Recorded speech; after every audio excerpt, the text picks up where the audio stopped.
everything is on sale right now. Pretty good motor, that Fazura Ride 60, super light. For more advanced riders, I'm pretty sure you're gonna need and want more. Total shreddability of this bike, I would give it a... All right, guys, welcome to Frankie's eMTB channel. Welcome to Spec and Pricing Analysis. And for today, we're gonna check out the transition relay, specifically the NX alloy build, because it is on sale for $4,699 USD with an original price of $6,799. That is a big whopping 30% discount, $2,100 off. Not too bad of a discount. So for you prospective buyers, we are going to try to see if we can spot anything out of the ordinary in this NX alloy build. And I will also give you my thoughts and predictions on price versus specs. So stay tuned towards the end of the video to get all that important information. Video disclaimer, this is not a ride review. I repeat, this is not a ride review. This is spec and pricing analysis built for those that are considering purchasing the Transition Relay NX build and just want a third opinion on specs and pricing. That is it. All right, so with that said, let's go check out the Geo first. Let's check out the website from Transition. Let's check out the bikes, Transition Relay. So everything is on sale right now except for the repeater PT, that's with the SRAM motor. But our purposes today, we want to check out the relay, 160, 170 millimeter enduro bike. We want to check out the Alloy NX, $6,799, original MSRP down to $4,699 USD. Pretty good deal. I mean, that 30% is pretty good, not bad at all. But I'm gonna try and see if there are anomalies or anything strange going on with specs. If it doesn't fit, if it's okay, or if there's any irregularities. There shouldn't be. That's the whole point of this process, to see, okay, why, if what you're buying at this price is worth the bike versus the original price, right? Because at the original price, a lot of us were like, we don't want to go for it. But now with the $4,699 discount, it is actually feasible now. For our purposes, we're going to check out the relay and not the P&W. And the first thing I can tell is the relay is a 2929 at 460 millimeters of reach. This is a tad longer, 10 millimeters, since the average is 450. That's the first thing we've noticed. But if you see the P&W version is right at that sweet spot. Next is the chainstay, 442, 440. 442 is the normal. And there's one thing I spotted a difference, is that the smallest frame has a 436, then 442. Then going into the large frame and extra large, they are 448, which is pretty cool because they are adjusting the person's height and ability according to the chainstay, which is pretty awesome. A lot of bikes have just one chainstay throughout the whole entire sizes. And that usually, depending on who was making that bike at that time, depending on their size, that chainstay was built for that rider's height. But this, they've adjusted it throughout the different sizes, which is pretty cool to see. It's not abnormal, but an actual bonus. Head tube angle, the head tube angle is 64 degrees. 64 degrees is that perfect cookie cutter head tube angle, but the P&W version is 63.3.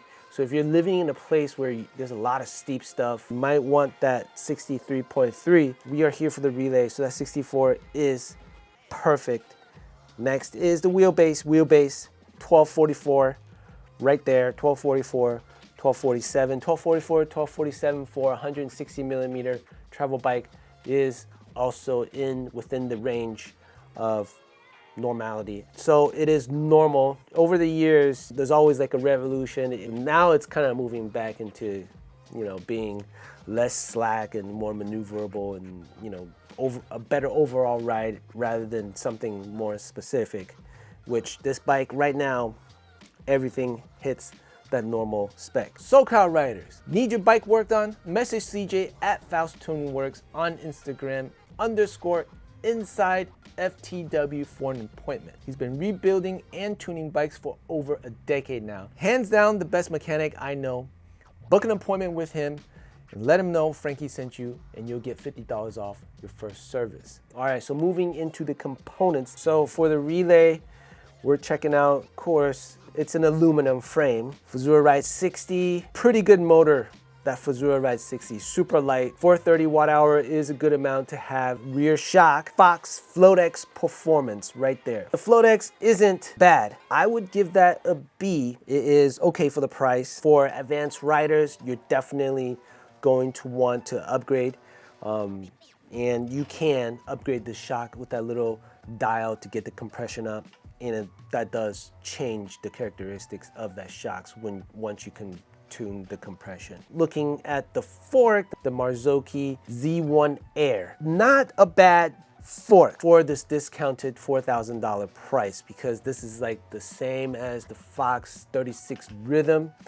It's just the Marzocchi Z1 Air. It's like the same components. I haven't ridden the Marzocchi Z1 Air, but then the Rhythm 36 is practically the same fork. So it isn't a bad fork. You can still rip. I give this a B.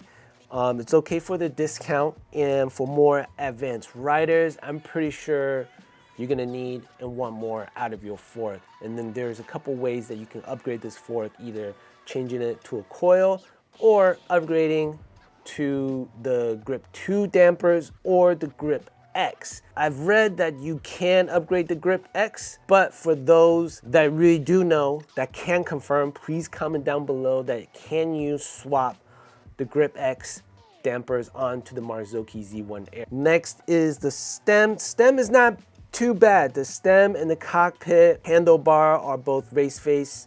Not too bad of a kit, pretty good. It's 30, the Chester, the race face Chester 35, that's a 35 millimeter bore. I personally like to ride 31.8 because the 35 is a little bit stiffer, but this being an enduro bike, maybe they do want you riding those bigger chunks and stuff, so that 35 millimeter gives you a little bit more stability. Grips, ODI, standard. Saddle, SDG, very standard as well. Seat post, 1-up, dropper post, superb dropper post from 1-up, and it's like, if you look across the board, they're all 1-up dropper posts, which everybody seems to love. So I give that an A. Moving down to the brakes, SRAM Code Rs. A lot of people hate them. A lot of people like them. I'm very used to the Code Rs. I've been riding Code Rs for a while, either Code R or Code RSCs. You just have to be familiar with it, learn how to ride it, and then you won't hate it as much. But for some people who like that the Shimano Instant Bite on and off, you'll hate the system. That's why I give that a B+. The Code Rs, they're not too bad. Looking at the shifter and derailleur combo, the SRAM NX Eagle single click and the SRAM NX Eagle for a derailleur, and then cassette is also the XG1275 is also a NX version of that. NX isn't the worst. There's still one tier under, which is the SX. 4,600 for an NX drivetrain. It's not the worst because, to me, the drivetrain isn't as big of an issue as the fork and the shock. And luckily for this build, the fork and the shocks are both upgradable. I give this C+, B- area. And for the wheels, I-30s, the WTBs, let's see, for the wheels, the rims are WTB I-30s, pillar spokes, standard, Novatec D79. Novatec, they're pretty famous Taiwan hub makers. Their stuff is not too bad. They do a lot of OEM stuff for other people too, so it's not the worst. They're pretty good. WTB I-30s are still, they're not bad either. So I give this a B+. And looking at the tires, let's see, the Asseguys 3C EXO Plus in the front and the DHR EXO Plus in the rear. Given that this bike is an Enduro 160 bike, 160, 170, definitely the intention is to ride some burly, rocky, rooty, steep stuff. And with the EXO Plus, I don't think it's enough because I've torn a lot of EXO Pluses. I think in the rear, it should be a double downs. In the front, you can get away with EXO Plus. But with that said, I would have loved to see both DDs in the front and in the rear for these tires. I give this a B- because I at least got the EXO Plus right in the front. Total shreddability of this bike, I would give it a B-. So for just doing blue trails, green trails, flow trails, this bike with this build is enough, even going through black trails. And if you're not pushing this bike to its limits and you're just enjoying, easier flow, some drops, some routes, and not pushing the speed at its limits, this bike is definitely enough. But if you're that more advanced rider looking for that edge and you want to push, both the fork and the shocks will need to get an upgrade. Luckily for that, there are some simple ways to upgrade that Z1 Air. It is to put a coil, which Marzocchi itself provides, or you can get that Grip 2 damper or that Grip X, I believe. I'm like 90% positive, but I need you guys, if you guys can correct me on that, please do so. For the shocks, the way that you can upgrade the shocks is to use one volume spacer. Second one, the big one for these shocks, is to get that compression knob so you can adjust the compression, because right now the performance, you can only adjust the rebound, and to get more out of it, you want to get that compression going. At least these two parts suspension, you have some choices of upgrading and changing its characteristics. So here comes my price predictions. Right now, at $4,999, I know it's very tempting to just go ahead and buy the bike because you've been eyeing this relay for such a long time. Me too.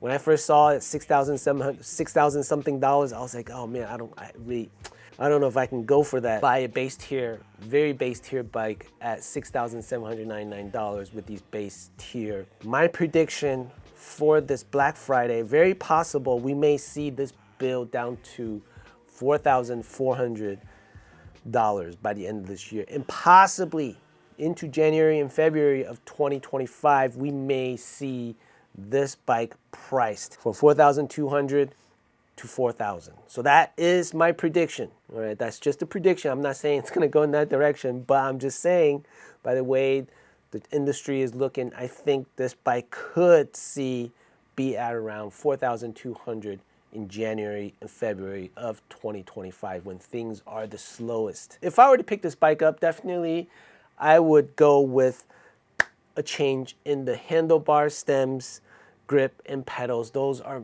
things I would do to personalize this bike, and I would change that into the Spank kit. I've been loving the VibraCore handlebars from Spank. They've absolutely been feeling good. Guys, you gotta go check out Spank's stuff on Gravity Cartel. Use my code Frankie's eMTB15 to get discount and support the channel.